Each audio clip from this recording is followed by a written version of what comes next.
Ready? Yep. What's up, guys? Welcome back to Neon Trash. Tommy the Hammer here, hanging out with Adam McDougal's, BC, Johnny Rocket, doing the group review on a Friday night. It is Rocket's pick, Rocket Boy. What have you got? Rocket Boy. What have you got tonight for us to watch?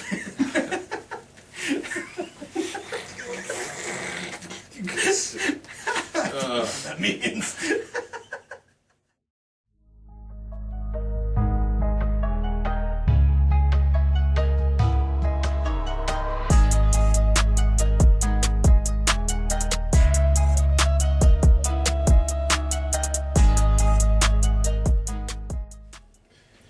How do I say that? Tenosuke? Is that how you pronounce that? BC, you gotta come through. Listen, I'm white too. I don't Tenosuke? Just go ahead and butcher the name because we're white and we can't pronounce it. Tenosuke Kinogasa's Gate of Hell. Alright. From 1953. This movie is now 70 years old. Yeah. And it's one of the earlier color works coming out of Japan. So I've never seen this. That cover art looks awesome. I know BC's right? seen this. We were just discussing that right before this intro. So at least 3 of us are flying in blind here to this movie. Can't wait to check it out. You guys know this routine. Check out that trailer. Peep that shit. And when we get back, you guys are going to know our opinions on. Go ahead, John. Gate of Hell.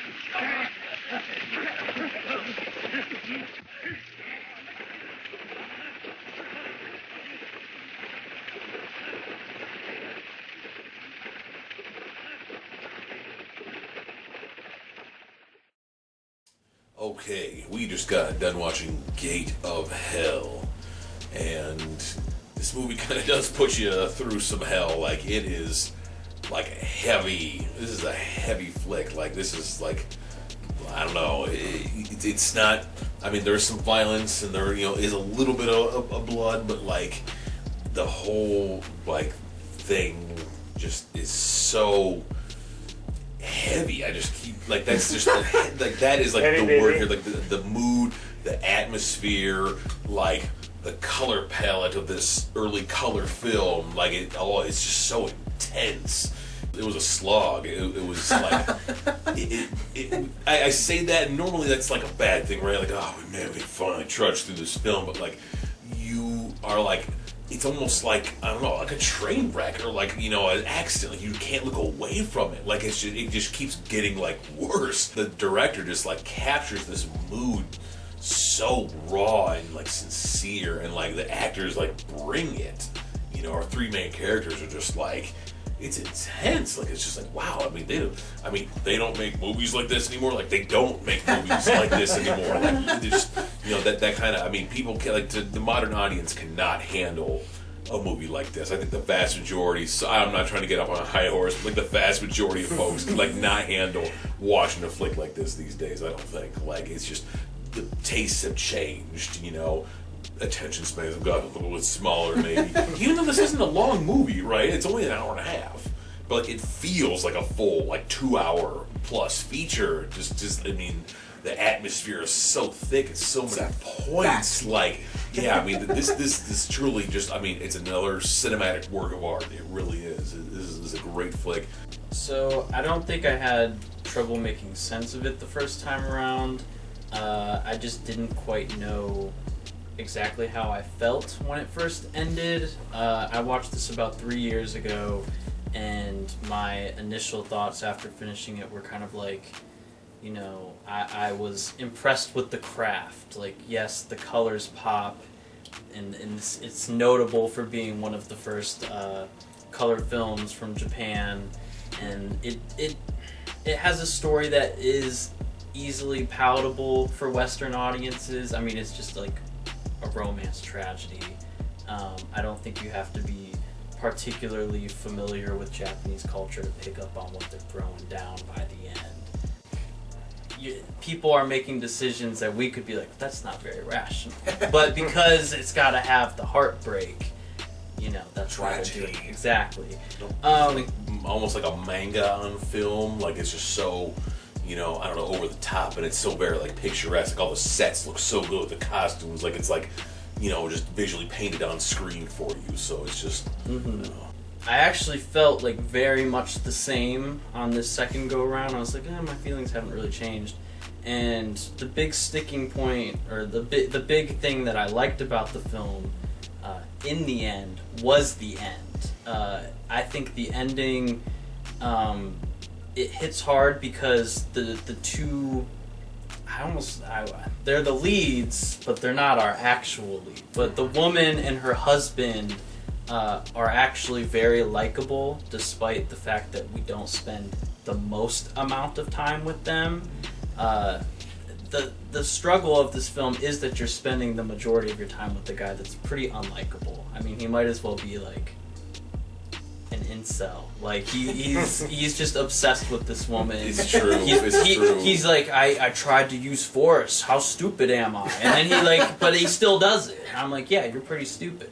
Yeah, well put. Yeah, I agree with everything that's been said so far. This is a movie about honor and obsession and pretty much nothing else.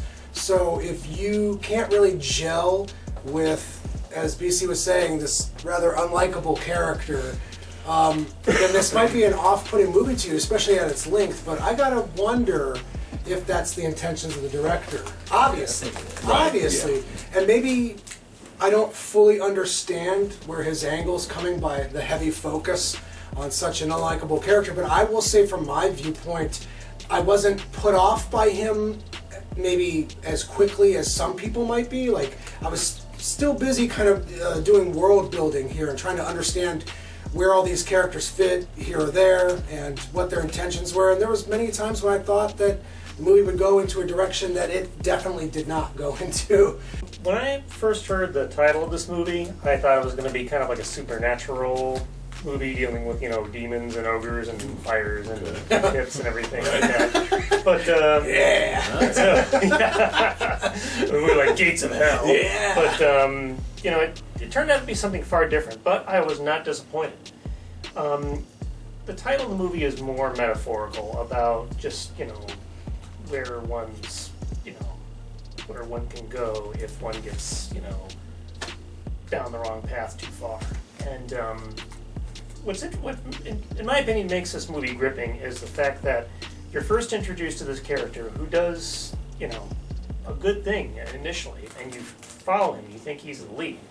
But then he starts doing things, he becomes obsessed with this woman, and he just keeps doing things, like, escalating. At first you're following with this guy, you really connect with him, but then gradually it's like, what the hell are you doing? You know? It's true. Yeah, And you don't it's hate like, the guy for the whole time, yeah, but like it's so it funny just how gets out of control. he kind of you know? heel turns, but it's like the slowest heel turn ever. Yeah. I think I could probably award this film about 8.5 stars. Wow. Okay. Wow, yeah. Yeah, this is a slow burn, and so like halfway through it, of course I'm going to be thinking about like, where am I at with this movie, star count wise. I always do that with pretty much every film I watch, you know, where am I at with it, like halfway, you know what I mean? Because that could all change. I was sitting at a 7 for a while, and then I rose it to an 8 because BC's right. That ending is almost as clattering and abrupt as the beginning. I'm a fucking idiot. When I watch movies, like, I don't see the end coming, I'm terrible at mysteries, and I just kind of take things as they come. So, you know, when I was watching this movie, I was like, where's it gonna go? And then it went exactly where I thought it would go, you know what I'm saying? So I'm sitting at an 8 with this movie. So before I give my current star count, I'd like to disclose my previous one. So the first time I watched this, I gave it an 8 out of 10. Ooh. And I feel like I gave it that because at that time I wasn't super acclimated with the Japanese classics. I was watching more contemporary Japanese stuff at that time, and I also feel like I wasn't quite comfortable like in my own voice or opinion. So it's like, oh well, everyone says this is good, so I'm gonna give this an 8. You know, that type of thing. Okay. Having seen this again, as I said earlier, I like it. I don't love it. I do think the ending is great, but I just don't love everything before. And I'm way more acclimated with the classics now. There's films from before Gate of Hell that I like more than Gate of Hell. There's films with the same actress that I like more than her performance in this. I do think my main takeaway before I give this star count is that as the film progresses and our lead, Marito, I think his name is, kind of like gets increasingly more insane, you do kind of start to see that the real heart of the film is the woman that he's enamored with. And I think the film works as like a good commentary on that. Like, you should be looking towards her for the heart of the film more than anything. However, I still think there are other films from the same era that the women have a little bit more agency or a little bit more to work with. I mean, she's really kind of just like his obsession in this, and then she does pull off a big move in the end, but everything before, you're kind of just watching her like just kind of get used by this guy and just kind of thrown around. So I don't know, I still not going to go low on it, but I'm going to go with the 7 out of 10. Oh, you lowered it though. I did lower it because I don't love it. I like it. A Hey. 7 out of 10 feels Okay. fair to me. Yeah, fair enough. That's where I began, and I ascended, and you began at the top and descended. I mean, I guess what I was looking forward to most of all watching this was just seeing, just exposing myself more to classic Japanese cinema and something that was like at least somewhat historically significant. The fact that it's one of the earliest color films from Japan, and it was one of the first to reach out to a Western audience. So I thought, hey, there must be something to it if it actually did get that popular back in the day. So let's take a look. And overall, I mean, this kind of story, a romantic tragedy, is not really in my wheelhouse.